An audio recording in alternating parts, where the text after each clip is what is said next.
الحمد لله رب العالمين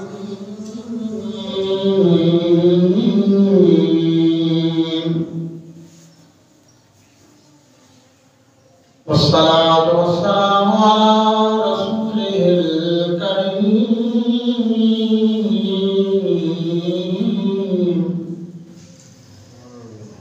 وعلى آله وأصحابه وأهل بيته وأزواجه وأولياء ملته وعلماء أهل سنته أجمعين.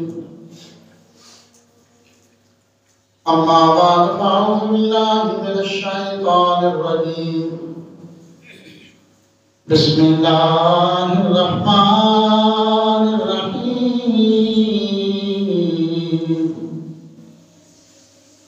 يا أيها الذين آمنوا اتقوا الله وكونوا مع الصادقين. صدق الله العظيم وصدق رسوله النبي الكريم الأمين. قال الله تبارك وتعالى في شان محبوبه مخبرا وآمرا: إن الله وملائكته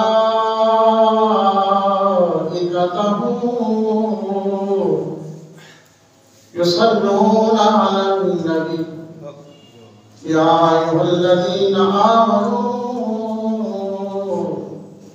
صلوا عليه وسلموا تسليما. الصلاة والسلام عليك يا سيدي يا رسول الله وعلى آلك وأصحابك يا سيدي يا حبيب الله. الصلاة والسلام عليك يا سيدي يا رسول الله وعلى آلك وأصحابك يا سيدي يا حبيب الله. حمد و ثنا کے بعد دعا ہے: اللہ جل مجدہ و تعالی سبحانہ جمعۃ المبارک کی سعادت کو سر و بارش کو قبول فرمائے اور جو حق کہنے کی یا کو سن کر سب کو اس پہ عمل کی توفیق عطا فرمائے. جمعۃ المبارک کی فیض و برکات نصیب فرمائے اور جمعۃ المبارک کی بابرکت لمحات کا صدقہ اللہ تعالیٰ ہمارے زندگی بھر کے گناہوں کو معاف فرمائے. بقیہ زندگی قرآن و سنت کے کشیت الہی میں رسالت امام صلی اللہ علیہ وسلم کے خوشنودی محبت اور عشق میں زندگی گزارنا نصیب فرمائے. ہم گزشتہ جمعۃ المبارک سے خلیفۃ المسلمین امیر المؤمنین حضور سیدنا ابو بکر صدیق رضی اللہ تعالیٰ عنہ کی مقدس و معطر حیات طیبہ میں گفتگو کر رہے تھے کہ آپ نے کس طرح جو محبت الہی تھی اس کا حق ادا کیا، جو محبت رسول تھی اس کا حق ادا کیا، جو محبت دین اور محبت قرآن تھی اس کا حق ادا کیا، جو خدمت اسلام تھی اس کا حق ادا کیا، اور کما حقہ اسلام کے عمل کا راہ ہو کر افضل البشر افضل الانبیاء بالتحقیق کی مقدس منصب جلیلہ میں فائز ہوئے۔ آج جو ہمارے پاس اسلام ہے، ہمارے پاس دین ہے، یہ نمازیں ہیں، یہ قرآن ہے، یہ مسجدیں ہیں، یہ زندہ و جاوید اسلام ہے، تو یہ سارا سہرا ہے سیدنا ابو بکر صدیق رضی اللہ تعالیٰ عنہ کے ساتھ، جو آج ہم کھل کر شریعت محمدیہ علیہ تربیت و صنعت میں عمل کر رہا ہے۔ حضور صلی اللہ تعالیٰ علیہ وسلم کا جب وصال مبارک ہوا اور حضور نے ظاہری حیات طیبہ سے پردہ فرمایا، اس وقت جو بڑے بڑے جلیل القدر صحابہ کرام تھے، بڑے بڑے، وہ اپنی ہوش و حواس پہ بیٹھے، کیونکہ حضور سے محبت اتنی تھی، عشق اتنا تھا، یقین نہیں آتا تھا کہ حضور کا وصال مبارک ہو چکا ہے۔ بڑے بڑے صحابہ کرام، حتیٰ کہ سیدنا فاروق اعظم رضی اللہ تعالیٰ عنہ آپ تلوار لے کر مسجد نبوی شریف کے دروازے پہ کھڑے ہو گئے اور آپ نے فرمایا خبردار جس نے کہا کہ حضور کا وصال ہو گیا ہے، میں اس کی گردن اس کے تن سے جدا کر دوں۔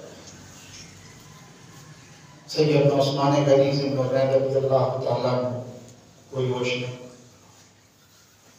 سیدنا علی بن مرتضیٰ رضی اللہ تعالیٰ عنہ مسجد نبوی کے کونے میں سر جھکا کر دور سوچوں میں لوگ بیٹھے ہیں، کوئی ہوش نہیں، جن کا ایک ایک لمحہ حضور کے ساتھ گزرتا تھا، چہرہ لطف زیارت،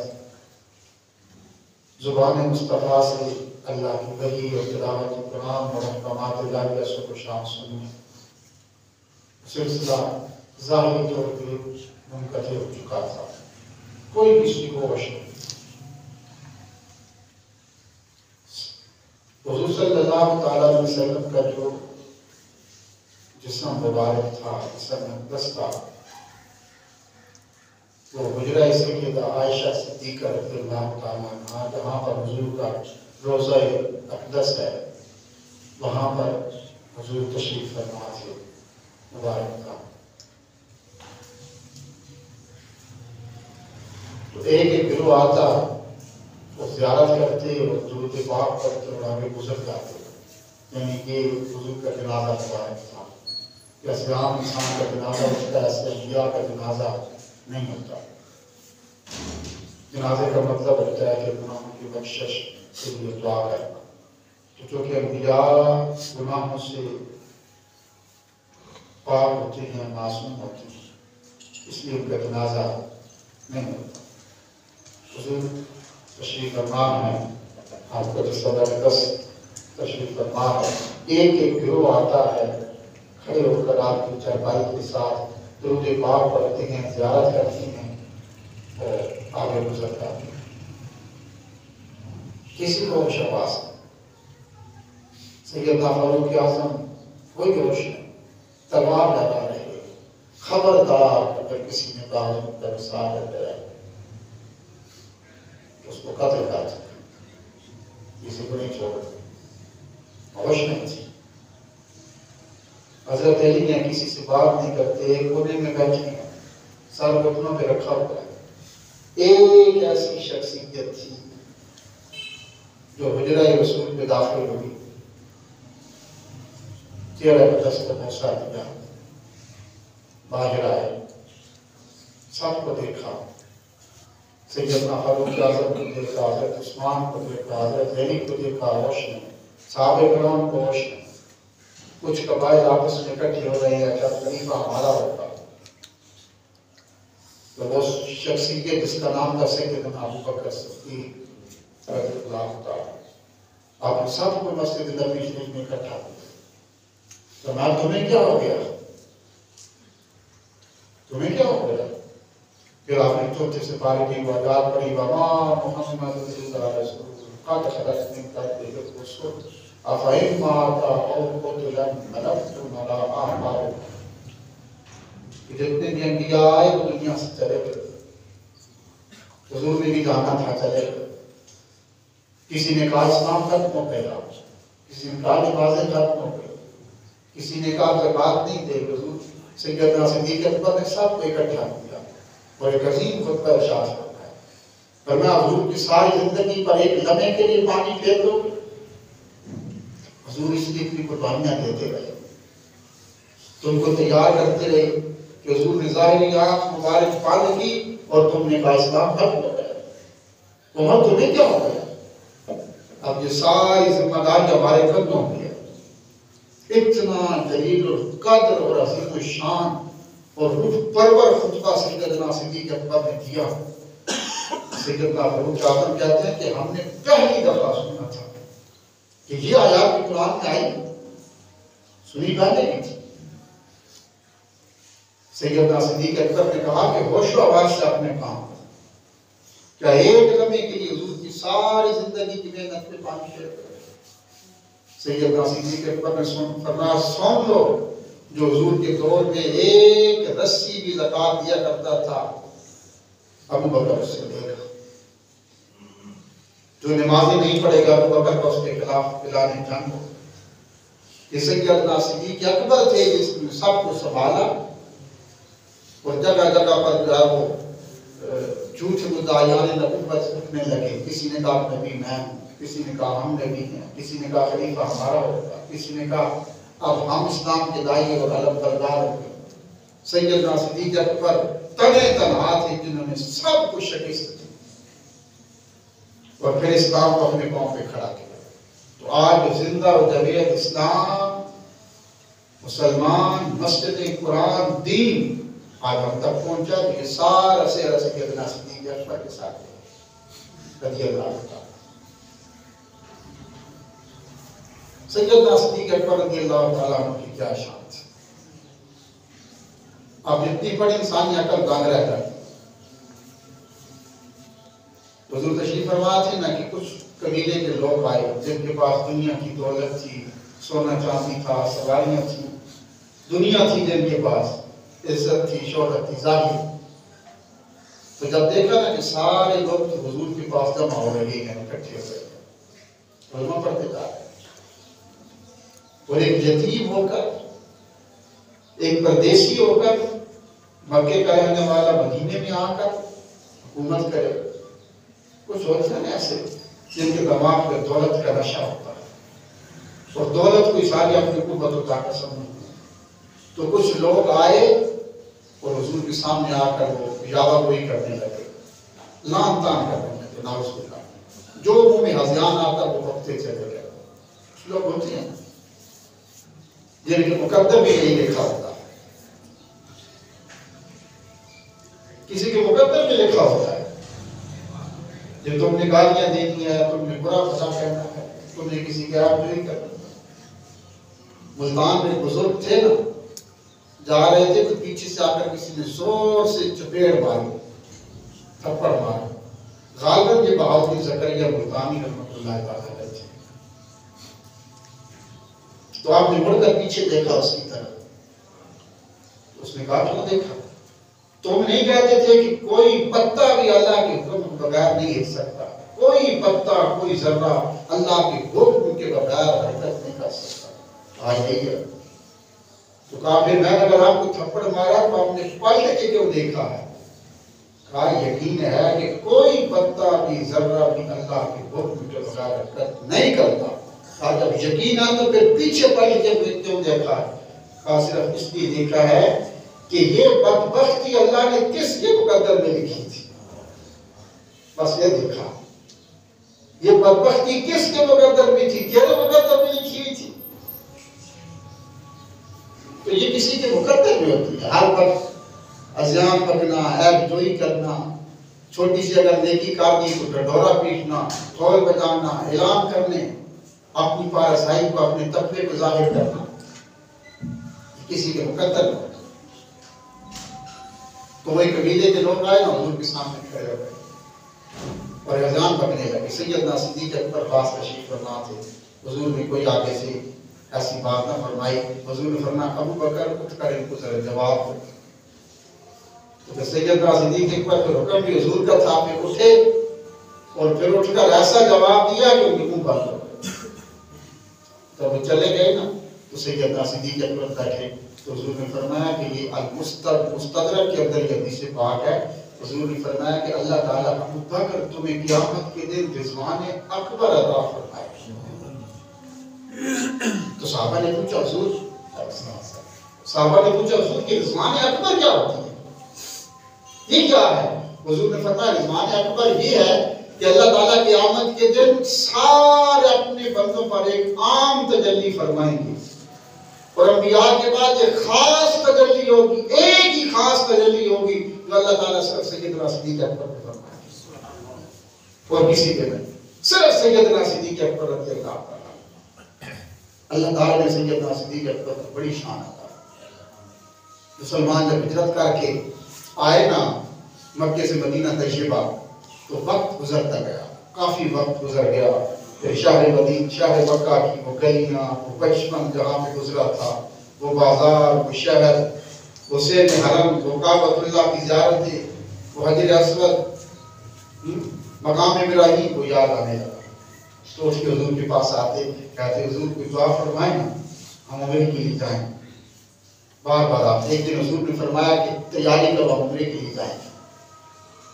اب مسلمان پہلی دفعہ مدینہ طیبہ سے مکہ المکرمہ میں عمرے کے لیے 1500 کے قریب صحابہ کرام تھے. مدینہ طیبہ سے نکلے. اب احرام باندھے ہوئے ہیں. جب مکے کے قریب پہنچے تو احرام باندھ لیے عمرے کے. سواریاں ساتھ ہیں, جا رہی ہیں اپنی حفاظت کے لیے ایک ایک تلوار. دیکھیں نا آج ہم اگر عمرے کے لیے جائیں, ہمارا ٹکٹ ہو گیا, سب کچھ ہو گیا, عمرے کے لیے جا رہے ہیں, احرام ہم نے باندھ لیے. جب ایئرپورٹ پہ احرام باندھ لیے پھر پتہ چلے کہ جناب آپ کا تو جہاز ہی کینسل ہو گیا, یا آپ کا جہاز 10 گھنٹے 4 گھنٹے وہ فلائٹ آپ کی لیٹ ہے. تو جس احرام میں سی کرنے کی بھی اجازت نہیں نا, ہم اسی احرام میں پھر وہاں پہ ایئرپورٹ کے عملے کے ساتھ ہاتھ صفائی بھی کرتے ہیں. جو ہمیں لے کے جا رہے ہیں ہم ان کے ساتھ پھر ان کو برا بلا بھی کہتے ہیں, پھر بھول جاتے ہیں کہ ہم نے احرام باندھا. حالانکہ احرام میں کسی کو اونچی آواز کرنے کی اجازت نہیں ہوتی. کہ تم نے ہمیں کہا تھا, ہم نے تیاری کی, اہل خانہ کو ملے, رشتہ داروں کو ملے, سب کو بتا جا رہے ہیں, اور یہاں پہنچے تو پتہ چلا کہ ہم عمرے پہ جانا ہی نہیں ہے.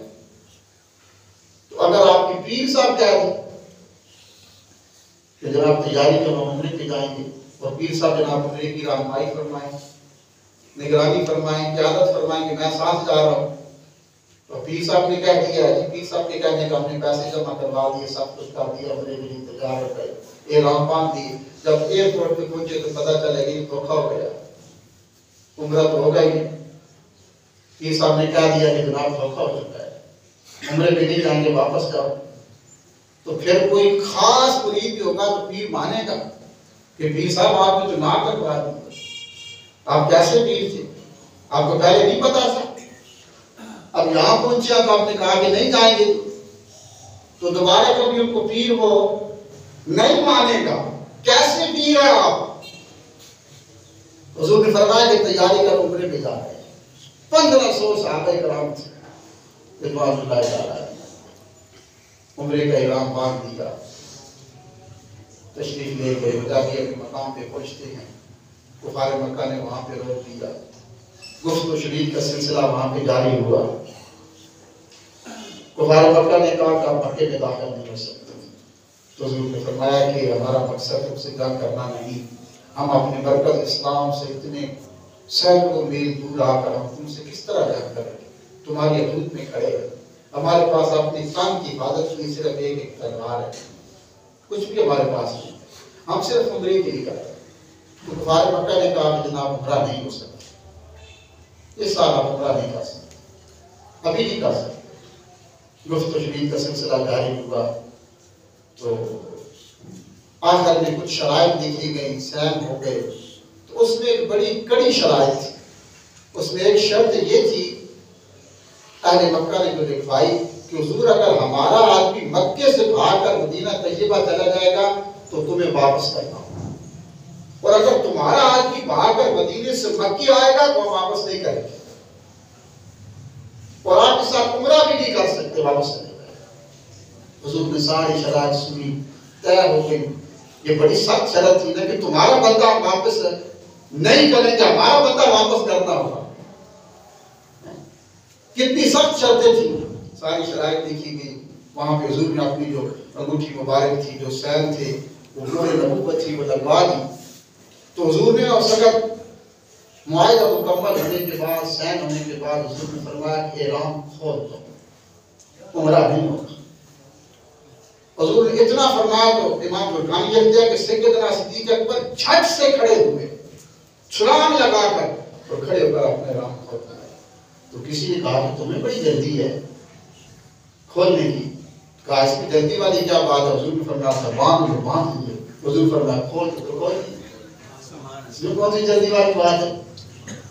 اب سارے غصے میں باتیں کر رہے ہیں، کتنا لمبا سفر، 500 میل بندے مدینہ طیبہ سے مکہ مکرمہ، پیدل سفر کر کے وہاں تک گئے۔ حضور نے فرمایا تھا عمرہ کرنا ہے، احرام باندھ کے آ رہی ہیں۔ اب حضور نے فرمایا کہ احرام نہیں ہو، احرام کھول عمرہ نہیں ہو۔ سیدنا صدیق اکبر رضی اللہ تعالیٰ، سیدنا فاروق اعظم رضی اللہ تعالیٰ نہ آ گئے، یار اتنی دب کے صلح کریں کہ تمہارا بندہ ہم واپس کریں گے، ہمارا تم واپس نہیں کرو گے، اتنی دب کی، اتنی ڈال کے صلح کریں۔ جلال تھا نا طبیعت میں، سخت طبیعت کے، برداشت نہ ہو سکا، تلوار بے نام ہاتھ میں ہے۔ جب سب نے احرام کھول دیے نا، پھر حضور کے خیمے مبارک کے اندر چلے گئے، غصے میں ہیں، شدید غصے میں ہیں، چہرہ سرخ ہے۔ غصہ اس بات کا تھا کہ حضور اتنی دب کے صلح کیوں کی ہے؟ حکم فرمایا ہم سے ان سے جنگ کریں۔ جو ہی حضور کے خیمے کے اندر داخل ہوئے، حضور تشریف فرما کے غصے میں بھائی قوت و طاقت ہوا نا، ایمان کی طاقت تھی نا، قوت و طاقت تھی، تو یار اتنے دور سے آئے ہیں، پھر عمرہ کرنے آئے ہیں، پھر احرام بھی کھول دیے اور انہوں نے اپنی ایمان مانی شرائط پر دستخط کروا دیے، اور اتنی دب کے صلح، تو غصے میں حضور کے سامنے جاتے ہیں۔ توجہ فرمانا، امام برقانی لکھتے ہیں، یہ بخاری کے حدیث پاک میں ہے کہ حضور کے سامنے گئے تو جاتے غصے میں تھے، جلال میں تھے، جاتے کہا کہ حضور آپ اللہ کے سچے رسول ہیں؟ تو حضور نے فرمایا ہاں میں اللہ کا سچا رسول ہوں۔ حضور قرآن سچا ہے؟ حضور نے فرمایا عمر قرآن سچا ہے، دین سچا ہے؟ حضور نے فرمایا دین سچا ہے۔ تو کہا کہ حضور آپ نے اتنی دب کر، اتنی ڈر کر صلح کیوں کی ہے؟ حضور نے فرمایا کہ عمر تیری ماں تجھ کو روئے، حدیث کے لفظ ہے، میں وہی کرتا ہوں جو میرا رب مجھے حکم دیتا ہے، میں وہی کرتا ہوں۔ تو پھر سیدنا فاروق اعظم نے کہا حضور آپ نے فرمایا نہیں تھا کہ عمرہ کرے سال عمرہ کریں گے؟ تو حضور نے فرمایا کہ عمر میں نے کہا تھا عمرہ کریں گے، یہ تو نہیں کہا تھا کہ اس سال ہی کریں گے، کریں گے تو بس کریں گے۔ سیدنا فاروق اعظم کہتے ہیں میں غصے سے وہاں سے نکلا اور جو ہی آگے گیا تو سیدنا صدیق اکبر کا خیمہ تھا پاس ہی، میں سیدھا وہاں پہ گیا تو آپ بڑے اطمینان سے بیٹھے ہیں، بڑے سکون سے بیٹھے، کہتے ہیں میں نے وہی سوال سیدنا ابو بکر صدیق سے کیے، کہتے ہیں جو جواب دیا اس میں بھی ذرہ برابر فرق نہیں، جو جواب حضور نے دیے تھے وہی جواب، وہی انداز گفتگو، وہی انداز تکلم، وہی لہجہ، وہی سب کچھ جیسا میں نے حضور سے کہا حضور نے جواب دیا۔ سیدنا صدیق اکبر نے بھی ایسے جواب، کہتے ہیں میں غصے کے اندر سیدنا صدیق اکبر کے خیمے میں گیا اور میں نے کہا کہ صدیق اکبر بڑے اطمینان سے بیٹھے ہو، مسکرا رہے ہو، کہا کیا ہوا ہے؟ کہا مجھے یہ بتاؤ حضور اللہ کے سچے رسول ہیں؟ وہی سوال حضور سے کیے تھے، کہا ہاں سچے رسول ہیں۔ کہا قرآن سچا ہے؟ کہا سچا ہے۔ دین سچا ہے؟ کہا دین سچا ہے۔ تو کہا پھر اتنی دب کر صلح کیوں کی ہے، ڈر کے صلح کیوں کی ہے؟ تو وہی لفظ، وہی انداز آگے سے سیدنا صدیق اکبر نے کہا عمر تیری ماں تجھ کو روئے، جو حضور نے فرمایا عمر تیری ماں تجھ کو روئے، حضور وہی کرتے ہیں جو اللہ ان کو حکم دیتا ہے، وہی لفظ جو حضور نے فرمایا، وہی لفظ۔ تو آگے کہا سیدنا صدیق اکبر سے عمر نے کہا کہ حضور نے فرمایا نہیں تھا کہ عمرہ کریں گے، احرام باندھ کیا ہے؟ تو وہی لفظ جو حضور نے فرمایا تھا آگے سے جواب عمر کو دیا تھا، سیدنا صدیق اکبر نے کہا کہ عمر، حضور نے یہ تو نہیں فرمایا تھا نا کہ اسی سال عمرہ کریں گے، بس فرمایا تھا کریں گے تو کریں گے۔ کہتے ہیں وہی لفظ، وہی انداز، وہی جواب، کہتے ہیں میں غصے میں واپس آ گیا۔ جب فیملی کے اندر آ کے جب پہنچتا ہوں میرا غصہ ٹھنڈا ہوتا ہے، پھر مجھے یاد آیا ابو بکر تیرا ایمان کہاں پر، ہم تیرے ایمان کی الف تک بھی نہیں پہنچ سکتے، تیرا ایمان کہاں پر؟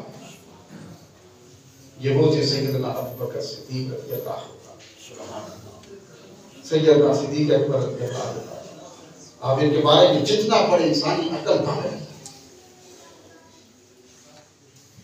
ایک دفعہ ایک صحابی تھی جن کا نام تھا ابو جحیفہ رضی اللہ تعالیٰ، یہ سیدنا علی المرتضیٰ کرم اللہ تعالیٰ وجہہ آپ کے محبین میں سے جو ہر وقت آپ کے ساتھ رہتے تھے۔ ابو جحیفہ رضی اللہ تعالیٰ عنہ ہر وقت یہ سفیر کے اندر بھی، جنگ جمل کے اندر بھی سیدنا علی المرتضیٰ کے ساتھ، اور ہر وقت اور حضرت علی المرتضیٰ کے بڑے ہی عشق کرتے تھے، انتہا درجے کا عشق کرتے تھے۔ اور ایک دن آپ آئے اور آ کر کہنے لگے دونی، اور حدیث پاک کے لفظ ہے کہ دخلت یومن علی علی بن ابی طالب، اس میں لفظ ہے کہ دخلت یومن علی امیر المومنین۔ ابو جحیفہ جو حد درجہ زیادہ حضرت علی سے عشق کرتے تھے، وہ آئے حضرت علی کے پاس ایک دن آئے اور آ کر کہنے لگے یا خیر الناس بعد رسول اللہ، اللہ کے رسول کے بعد سب سے بہترین، یا خیر الناس بعد رسول اللہ، اللہ کے رسول کے بعد کائنات میں سب سے افضل ترین ہستی، سب سے افضل ترین ہستی، سب سے افضل ترین انسان۔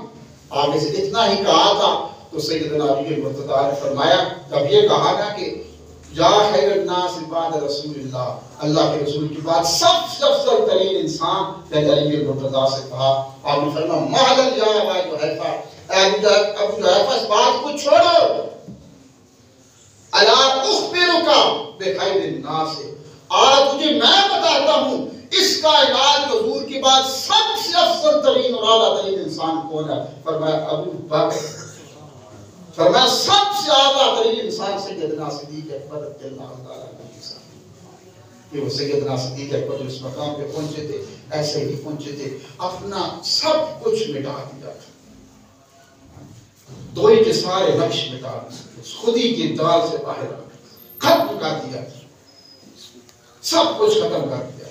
سیدنا فاروق اعظم رضی اللہ تعالیٰ عنہ فرماتے ہیں کہ شہر مدینہ کے اندر ایک بڑھیا رہتی، شہر مدینہ میں سیدنا فاروق اعظم رضی اللہ تعالیٰ عنہ فرماتے ہیں کہ آپ کا معمول تھا شہر مدینہ میں لے کر جاتے، جو غریب ہوتے ان کی مدد کرتے، دار رسی کرتے، کوئی بھوکا ہوتا کھانا کھلاتے تھے، کوئی حاجت مند ہوتا اس کی حاجت روائی کرتے، آپ تشریف لے گئے۔ فرماتے ہیں کہ سیدنا فاروق اعظم شہر مدینہ میں تشریف لے گئے، لوگوں سے پوچھا جا بھی کوئی غریب ہے، کوئی حاجت مند ہے؟ لوگوں نے کہا حضور وہاں باہر ایک بڑھیا ہے جو نابینا ہے، فالے زدہ ہے، پتھر کا پتھر ہے، اپنی جگہ سے ہل نہیں سکتا، اس کو نظر نہیں آتا، اس کے ہاتھ نہیں ہے کہ کوئی کھانا اٹھا کر کھا لے۔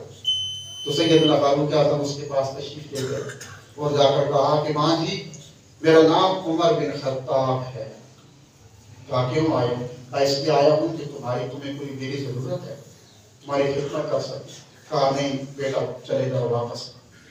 کہا کیوں؟ کھانا کہاں سے کھاتی ہو؟ کپڑے کون دھو کے دیتا ہے؟ برتن کون دھوتا ہے؟ گھر کی صفائی کون کرتا ہے؟